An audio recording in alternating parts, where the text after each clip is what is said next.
1. A Constituição Federal de 1988 define a educação como um direito de todos e dever do Estado e da família, devendo ser promovida com a colaboração da sociedade.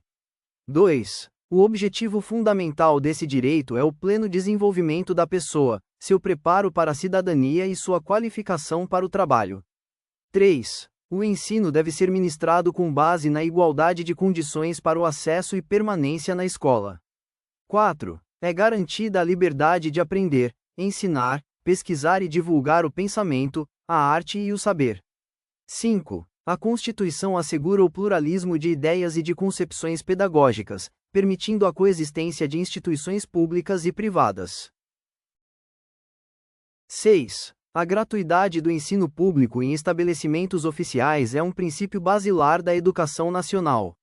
7. Valoriza-se o profissional da educação escolar através de planos de carreira e ingresso exclusivo por concurso público para as redes públicas. 8. A gestão democrática do ensino público deve ocorrer na forma da lei. 9. A garantia de um padrão de qualidade é um princípio que deve nortear todas as instituições de ensino.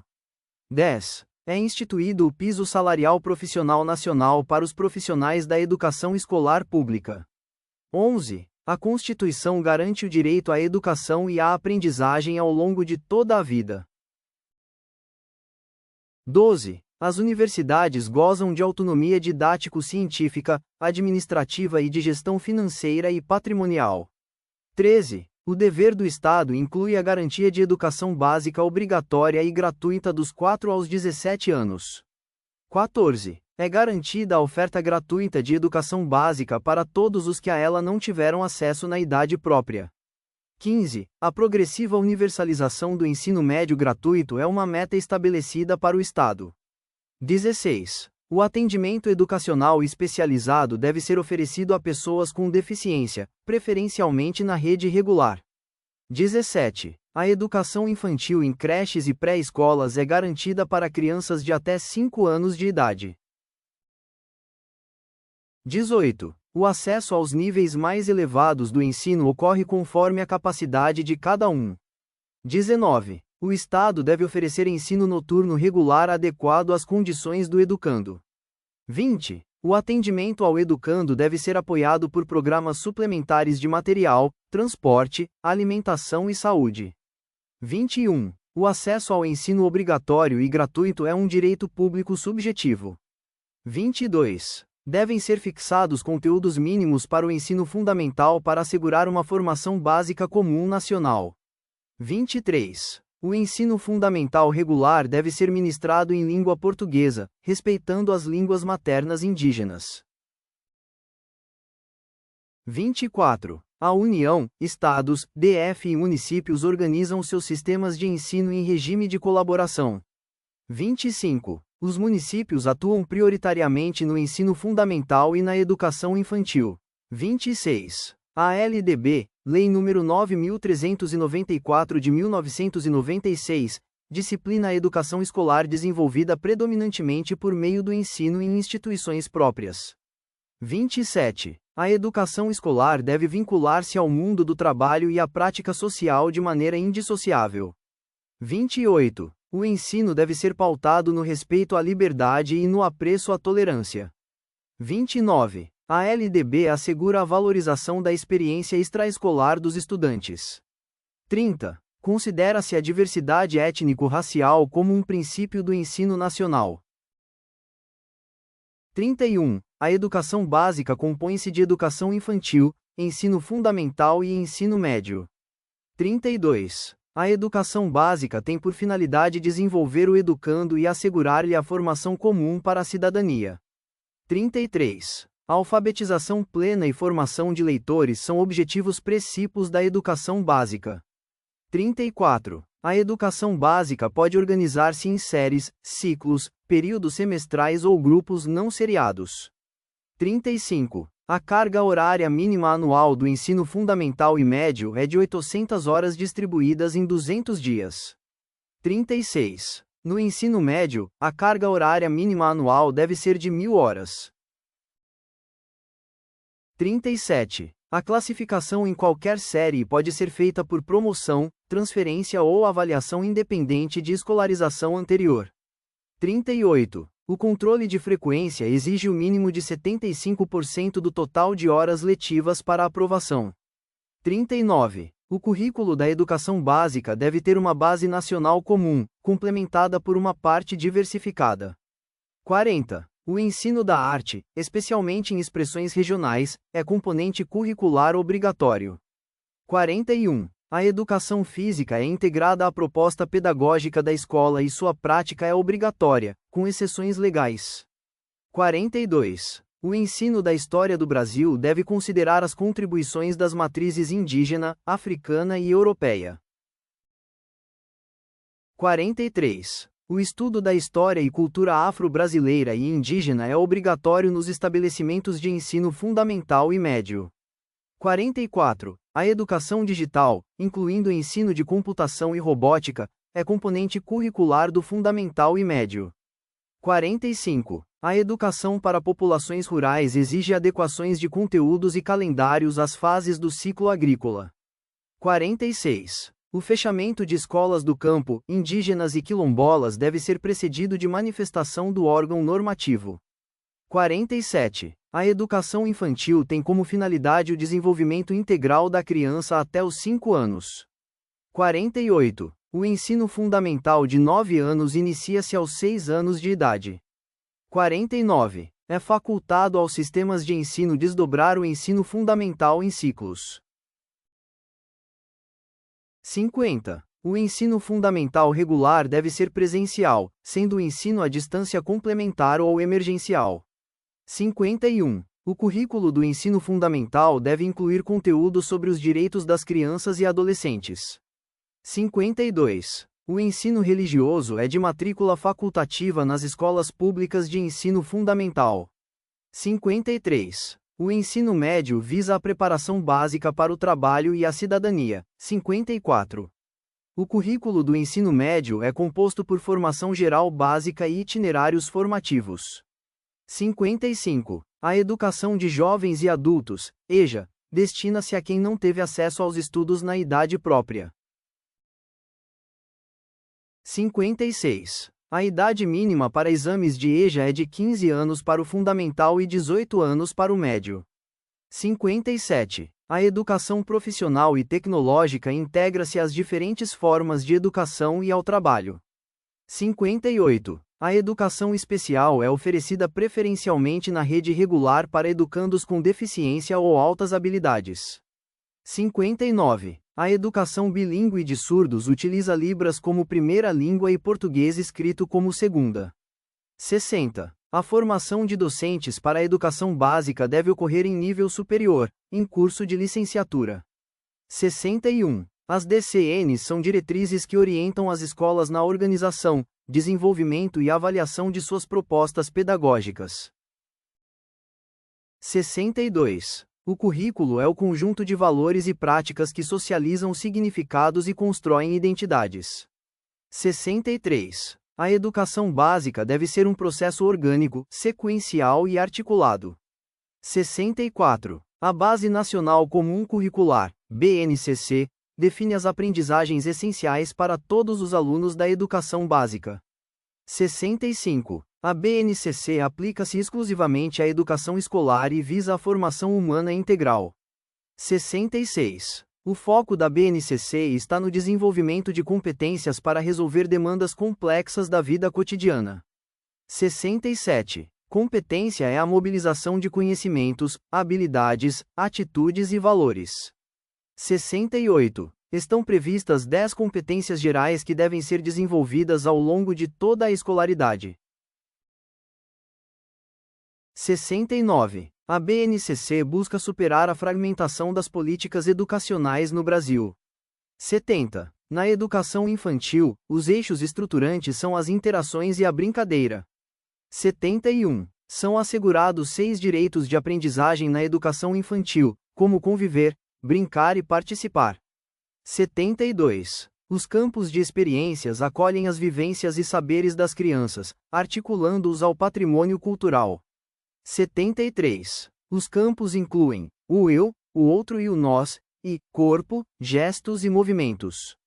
74. Também são campos, traços, sons, cores e formas, e escuta, fala, pensamento e imaginação.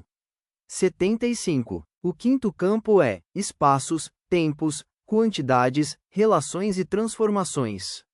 76. O ensino fundamental está organizado em 5 áreas do conhecimento.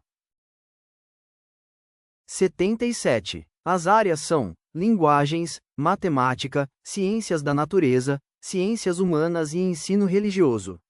78. Cada componente curricular apresenta um conjunto de habilidades relacionadas a objetos de conhecimento. 79. As habilidades expressam as aprendizagens essenciais que devem ser asseguradas nos contextos escolares. 80. O ensino médio organiza-se por áreas do conhecimento para fortalecer as relações entre disciplinas. 81. A BNCC afirma o compromisso com a educação integral, visando o desenvolvimento humano global. 82. A escola deve ser um espaço de democracia inclusiva e não discriminação. 83. A equidade educacional requer que as singularidades dos estudantes sejam atendidas.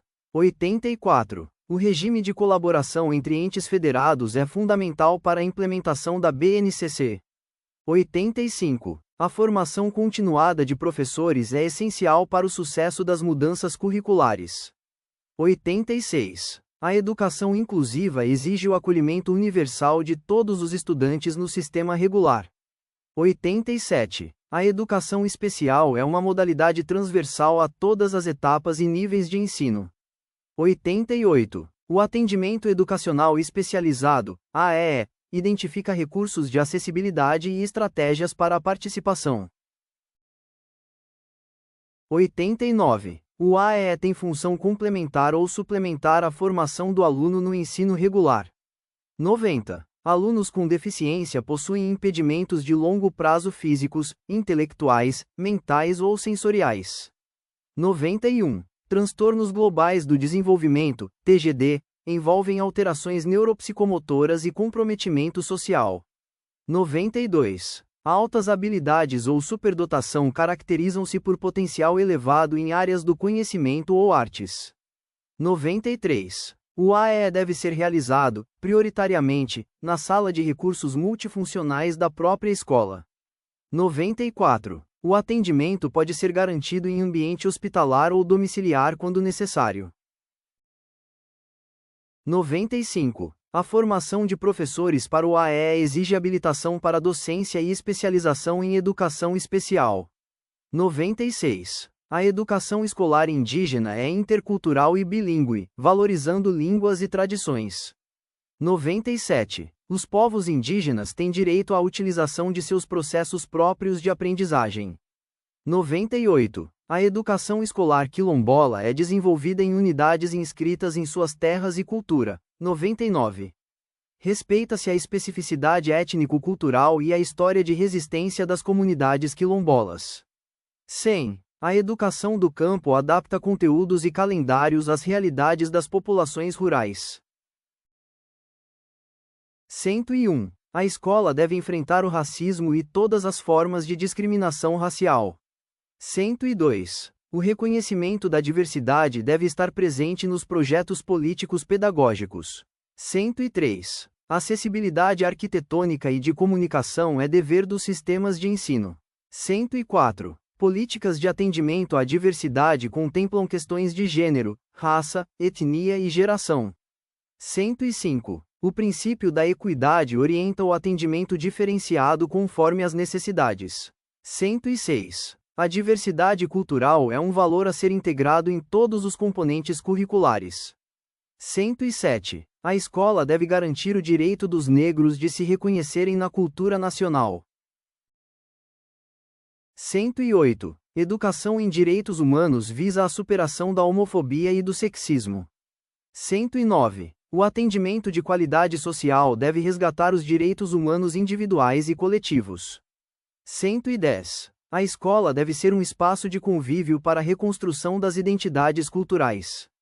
111. O Estatuto da Criança e do Adolescente, ECA, Lei nº 8.069 de 1990, dispõe sobre a proteção integral.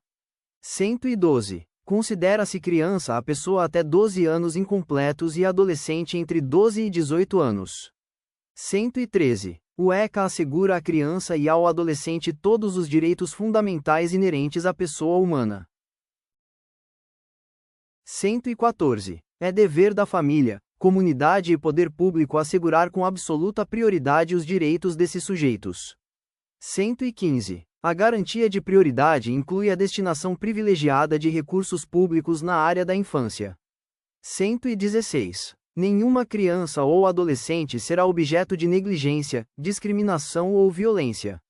117. O direito à liberdade inclui a opinião, expressão, crença e culto religioso.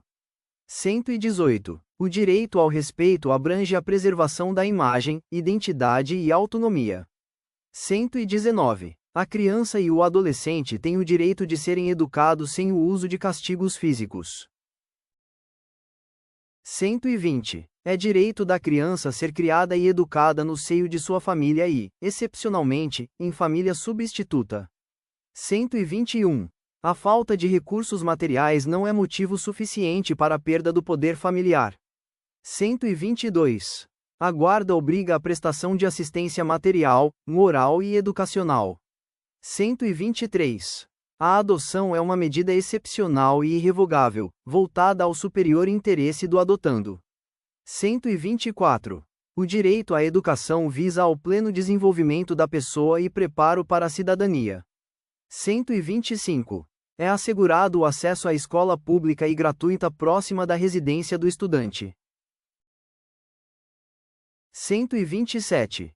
Os pais têm o direito de ter ciência do processo pedagógico e participar das propostas educacionais. 128. O Estado deve garantir o ensino fundamental obrigatório e gratuito para todos. 129. Dirigentes de escolas devem comunicar ao Conselho Tutelar casos de maus tratos ou evasão escolar. 130. O trabalho é proibido a menores de 14 anos, salvo na condição de aprendiz. 131. O adolescente tem direito à profissionalização e proteção no trabalho. 132. O Conselho Tutelar é um órgão autônomo encarregado de zelar pelos direitos da criança. 133. A internação como medida socioeducativa obedece aos princípios de brevidade e excepcionalidade. 134. Durante a internação, são obrigatórias a escolarização e a profissionalização do adolescente. 135. É dever de todos prevenir a ocorrência de ameaça ou violação dos direitos infanto-juvenis. 136. O projeto político-pedagógico, PPP, expressa a identidade e a autonomia da instituição escolar. 137. Sua elaboração deve ser um processo coletivo envolvendo toda a comunidade educativa. 138. O PPP não é apenas um documento burocrático, mas uma força indutora do processo participativo. 139. Ele deve conter o diagnóstico da realidade concreta dos sujeitos do processo educativo. 140. A concepção de educação e avaliação da aprendizagem deve ser explicitada no PPP. 141. O PPP deve prever o acompanhamento sistemático dos resultados das avaliações internas e externas. 142. Ele orienta a organização do trabalho pedagógico e a gestão administrativa da escola. 143. O projeto deve prever a formação continuada de gestores e professores. 144. O PPP deve contemplar a diversidade cultural e as questões de gênero e etnia. 145. O documento é um instrumento de conciliação das diferenças e busca de responsabilidade compartilhada. 146. A execução do PPP exige transparência e participação dos órgãos colegiados. 147. O regimento escolar é o instrumento que operacionaliza as normas do PPP. 148. O PPP é um processo de ação-reflexão-ação que exige vontade política do coletivo. 149. Nele, articulam-se teoria e prática para a transformação da realidade social. 150. O PPP deve ser revisado periodicamente para atender às mudanças da comunidade escolar. 151. O planejamento educacional ocorre em nível macro, definindo diretrizes e metas para sistemas de ensino. 152. O planejamento curricular organiza conteúdos, competências e habilidades para um curso ou etapa. 153. O planejamento didático ou de ensino detalha o cotidiano da sala de aula e a ação do professor. 154. O planejamento didático foca nos objetivos específicos e estratégias para cada aula. 155. A organização do tempo escolar deve ser flexível, adaptando-se aos ritmos de aprendizagem. 156. O tempo deve ser planejado para atividades significativas, descanso e interações. 157. O uso qualitativo do tempo é crucial para o sucesso pedagógico dos estudantes. 158. A organização do espaço escolar deve criar ambientes estimulantes, seguros e acolhedores. 159. Na educação infantil, o espaço deve ser dividido em áreas que promovam a autonomia e exploração. 160. Tudo no ambiente escolar deve ter uma finalidade pedagógica e apoiar o aprendizado. 161. A organização física deve respeitar a acessibilidade para todos os estudantes. 162. O mobiliário e os equipamentos devem ser adequados à idade e necessidades específicas. 163. O planejamento escolar deve considerar as experiências extraescolares dos alunos. 164. A relação tempo-espaço reflete a visão da instituição sobre o ser humano que se quer formar. 165. A escola deve reorganizar tempos e espaços para garantir uma educação integral de qualidade. 166. A gestão democrática baseia-se na relação orgânica entre direção e participação da equipe. 167. Ela implica na participação dos profissionais da educação na elaboração do projeto pedagógico. 168. A participação das comunidades escolar e local em conselhos escolares é um princípio da gestão. 169. O conselho escolar é um órgão deliberativo composto por representantes de todos os segmentos. 170. A gestão democrática combate o autoritarismo e promove a horizontalização das relações de poder. 171. Transparência e acesso à informação são pilares da gestão das redes de ensino. 172. A gestão deve buscar a qualidade social das aprendizagens com responsabilidade e ética. 173. As tecnologias de informação e comunicação, TIC, devem ser aplicadas de forma crítica e ética. 174. O uso das TICs visa dinamizar os ambientes de aprendizagem e favorecer a interatividade. 175. O letramento digital é essencial para o protagonismo dos estudantes na sociedade atual. 176. Tecnologias digitais permitem a produção de novos conteúdos e linguagens multimodais. 177. As TICs auxiliam na superação da distância entre a linguagem digital dos alunos e a prática docente. 178.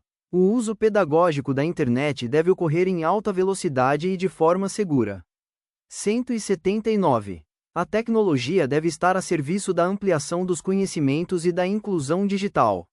180. O documento curricular para Goiás, DCGO, é o resultado do regime de colaboração plena entre SEDUC e Undime Goiás. 181. O DCGO contextualiza a BNCC a partir da realidade local, histórica e cultural do território goiano. 182. O documento explicita as aprendizagens essenciais para todas as crianças e estudantes do Estado. 183. O DCGO introduz o conceito de goianidade para valorizar a constituição da identidade cultural local. 184. A goianidade destaca o Cerrado como o espaço geográfico fundamental da identidade do povo goiano. 185. O documento está estruturado em 3 volumes: Educação Infantil, Anos Iniciais e Anos Finais do Ensino Fundamental. 186. No DCGO, as 10 competências gerais da BNCC são o alicerce para a formação integral dos sujeitos. 187. O diferencial do DCGO é aproximar as habilidades e objetivos de aprendizagem às especificidades de Goiás. 188. O documento prevê a integração de conhecimentos por meio de projetos investigativos com temas reais e atuais. 189. A educação de tempo integral em Goiás é uma resposta às necessidades sociais e trabalhistas do Estado. 190. O DCGO assegura o estudo sobre a especificidade das 33 comunidades quilombolas reconhecidas em Goiás. 191. A educação inclusiva no Estado garante autonomia para a aplicação de metodologias e práticas especiais. 192. A educação escolar indígena em Goiás contempla povos como os Avá Canoeiro, Tapuia e Chavante. 193. Estratégias para a correção da distorção idade-ano são fundamentais para combater a evasão e o abandono em Goiás. 194. A educação de adultos e idosos busca a melhoria da qualidade de vida e a sociabilização desse público. 195. O Estado possui 76 escolas rurais que atendem às especificidades da educação do campo. 196. A educação no trânsito é trabalhada em todos os componentes para desenvolver a mudança de hábitos. 197. Temas como educação fiscal, financeira, política e eleitoral capacitam o jovem para a cidadania ativa. 198. O documento reconhece as tribos urbanas e grupos juvenis como parte da identidade adolescente.